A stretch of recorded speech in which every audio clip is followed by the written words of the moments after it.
pagi. Pagi, Bu. Kamu semua ada sehat-sehat kok? Sehat. Puji Tuhan. Sebelum kita memulai pelajaran hari ini, Ibu akan kasih memiliki tema yang kita akan pelajari hari ini adalah globalisasi di sekitar. Jadi sebelum memulai pelajaran kita hari ini, Ibu minta salah satu untuk pimpin kita dalam doa.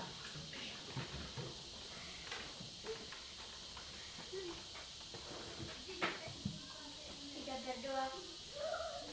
Mari kita turun satu hati dalam doa. Mari kita berdoa. Bapa kami di surga, dikuduskanlah namamu, datanglah kerajaanmu, jadilah kehendakmu di bumi seperti di surga. Berikanlah kami pada hari ini makanan kami secukupnya, dan ampunilah kami akan kesalahan kami, seperti kami juga mengampuni orang yang bersalah kepada kami. Dan janganlah membawa kami ke dalam pencobaan, tetapi lepaskanlah kami daripada yang jahat. Karena Kaulah yang punya kerajaan dan kuasa dan kemuliaan sampai selamanya. Amin. Amin. Terima kasih Sandra untuk pimpin kita dalam doa.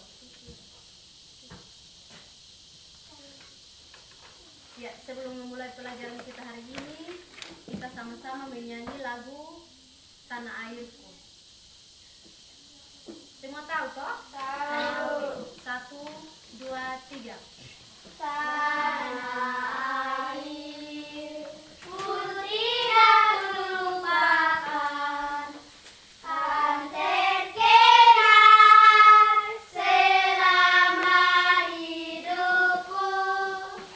Biarpun saya pergi jauh, tidak akan hilang dari kalbu. Tanahku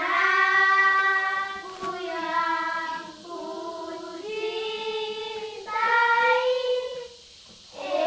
engkau ku hargai. Walaupun banyak negeri ku jalani, yang masyhur permai di kata orang, tetapi kampung dan rumahku, di sanalah aku rasa senang. Tanahku yang ku cintai, engkau ku hargakan.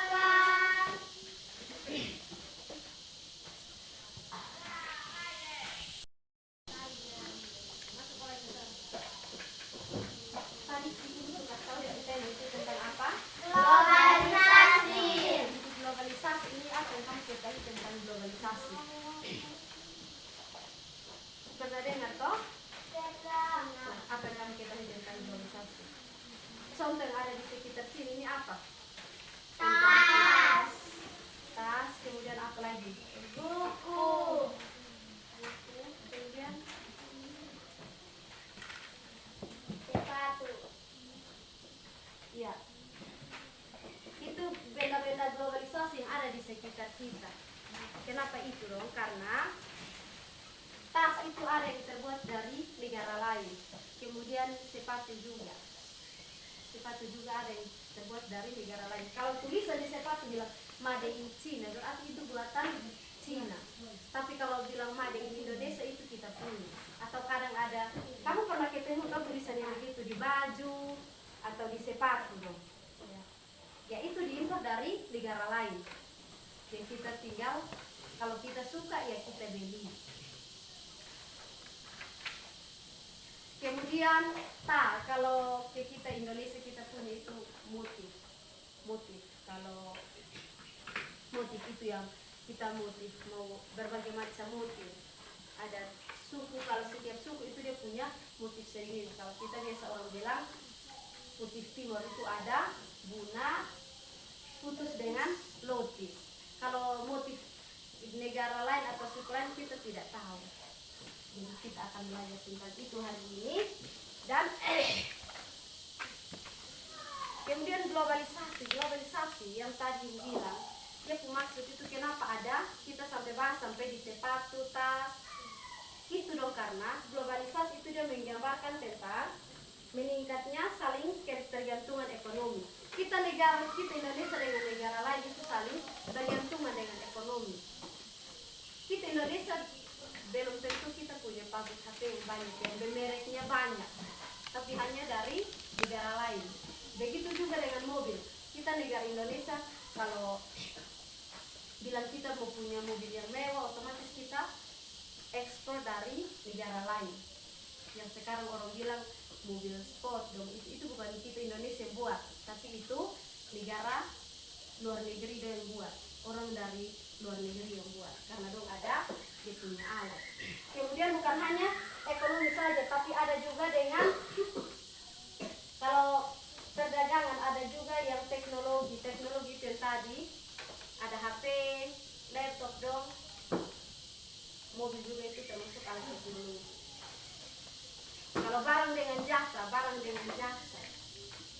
jasa itu, kalau kita di sini kita tidak bisa bikin pizza toh. Apa Indonesia tidak bisa bikin pizza. Jadi orang Indonesia kalau beli pizza itu mahal, karena itu bukan buatan kita negara Indonesia. Tadi kamu tahu tentang pizza itu dari negara mana? Tiongkok tadi toh? Ya. Ya. Kemudian di samping itu ada juga yang disebut listrik. Listrik itu kalau awal kita belum ada listrik, kita pakai yang namanya tenaga surya. Iya toh? Ya, tenaga surya, tapi kalau bahasa ilmiahnya itu yang pembangkit listrik dari ada yang tenaga air, ada yang tenaga surya. Tenaga surya itu dari matahari dengan angin. Tapi kalau air itu kita pakai turbin, kemudian air memutar di turbin yang ada, kemudian listrik bisa nyala kayak generator itu. Tapi generator kita tidak pakai air, kita pakai bensin. Kalau kamu lihat di sini ada gambar di sini. Ini gambar yang ini memang dia gelapkan fotokopi ya. Fotokopi, jadi ini yang kalau dia terputar di sini itu nanti dia terputar cahaya di atas. Dia punya aliran naik ke atas, kemudian jadi listrik. Kalau listrik tanpa air berarti itu bukan apa ya, kecuali pakai tenaga surya. Tenaga surya itu yang hanya pakai dia modul, taruh modul di atas, kemudian matahari jemur, dia lampu bisa nyala, dia punya aliran masuk, kemudian listrik pun bisa nyala. Siapa pernah pakai itu tenaga surya? Ya, karena awalnya kita belum ada listrik, kita pakai itu tenaga surya. Atau siapa belum pernah? Pernah toh? Itu yang modul kecil di atas, kemudian bola lampu 3, tidak bisa lebih dari itu. Ya. Tapi kalau tenaga surya kita pakai tenaga surya, kita tidak bisa pakai kulkas dong, kita tidak bisa pakai TV, karena tenaga surya itu tidak punya aliran yang banyak, kecuali listrik itu yang dia punya pegangan listrik banyak.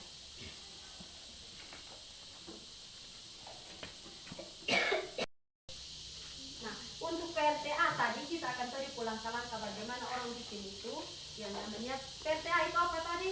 Pembangkit listrik tenaga air. Pembangkit listrik tenaga air. Berarti di sini pulang ke ada beberapa langkah di sini. Yang tadi gambar yang ibu kasih tulis itu, kalau proses untuk dia jadi listrik itu dijelaskan sebagai berikut.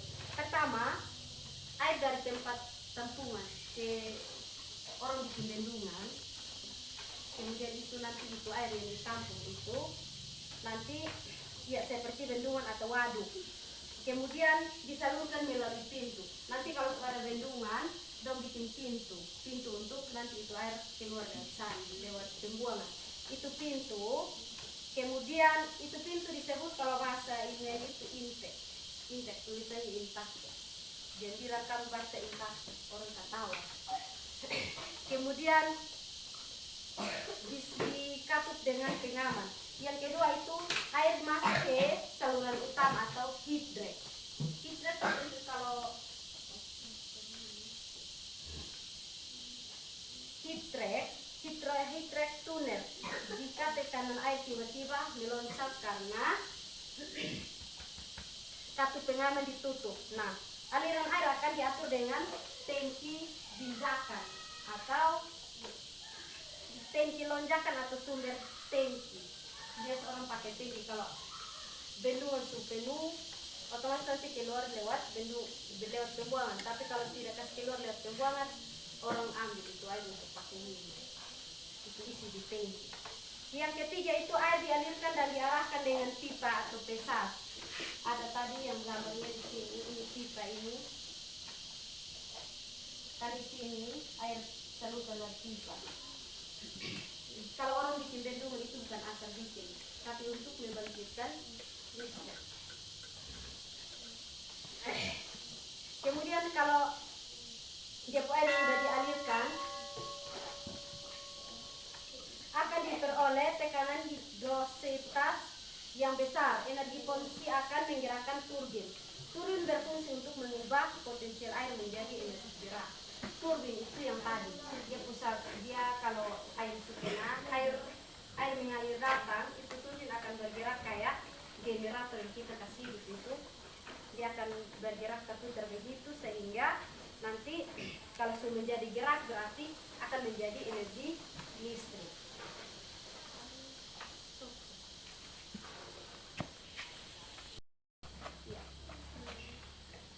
Nah, tadi energi air menjadi energi listrik. Kemudian energi listrik dari generator dialirkan ke transformer. Yang di bagian H tadi itu diatur untuk kapasitas dia pegangan. Kalau misalkan dia tadi turbin sudah bergerak, itu nanti itu generator yang atur dia pun aliran. Dia mau pegangan mau tinggi mau rendah, itu generator yang turbin itu yang atur. Jadi dia pegangannya diatur di situ. Kemudian energi listrik itu disalurkan ke transformer ke konsumen melalui jaringan transmisi. Itu yang tadi kita salurkan menjadi listrik dan misalkan kita punya listrik dari PS tadi tebusi pintar bukan dari PS, dari jauh dari soe juga soe dong itu dapat dari sakumulasi masuk baru dong kita dapat di sini. Kita proses banyak.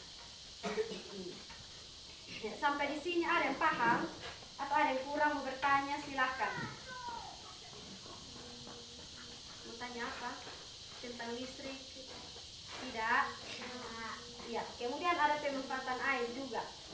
Air itu dia penghasil energi listrik yang juga di masyarakat di pedalaman yang belum teraliri listrik yang tadi. Listrik tadi yang kita belum dapat waktu itu kita ke mana?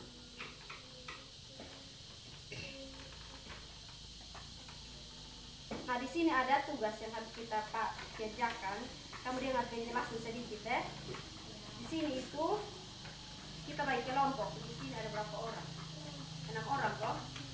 Yang kelompok bisa satu kelompok itu 2 orang atau satu kelompok satu.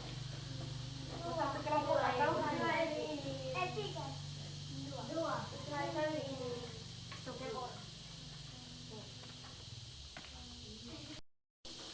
Oke, kita akan simpulkan tadi kita pembelajaran karena kami tidak ada yang bertanya, tidak ada yang mau kasih kesimpulan, jadi ibu yang kasih kesimpulan. Kemudian tugas-tugas tersebut yang tadi nanti kami kasih kumpul ya. Oke, di sini cara-cara menghasilkan listrik tadi yang ibu bilang. Kamu telah menghasilkan energi. Kamu mengetahui cara menghasilkan energi listrik dari apa tadi? Tadi energi listrik dari apa? Air. Ya, itu disebut PLTA. Dan bukan hanya itu, ada juga PLTH. Kemudian ada juga PLTU. Pembangkit listrik tenaga uap. Ya, kemudian ada PLTD. Pembangkit listrik tenaga diesel. Itu bukan diesel. Kalau baca diesel orang ketawa. Diesel. Ya. Diesel. Kemudian ada lagi apa? Tadi P. Ya, itu singkatan dari pembangkit listrik tenaga panas bumi. Ya, panas bumi. dalam proses tersebut itu kita dapat mencari informasi melalui berbagai sumber referensi seperti buku, majalah, koran, hingga internet. Atau kamu tahu sendiri itu? Tidak toh? Tidak. Sampai di sini.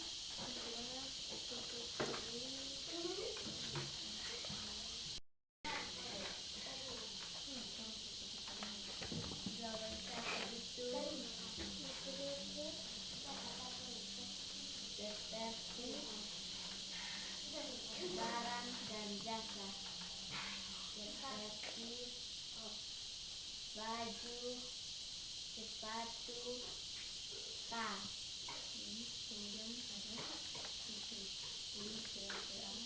PLTA,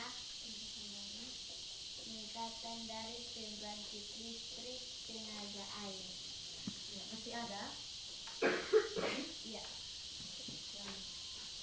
PLTG, pembangkit listrik tenaga gas.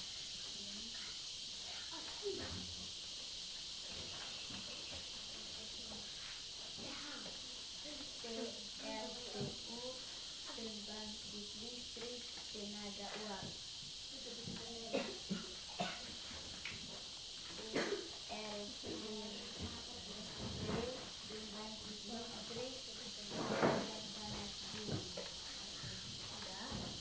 Ya, terima kasih untuk Yunri yang menjadi sampai di situ. Materi kita hari ini sampai di sini dan silahkan duduk sudah.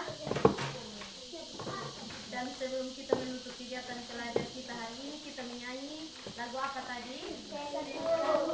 Hitung sudah. 1, 2, 3.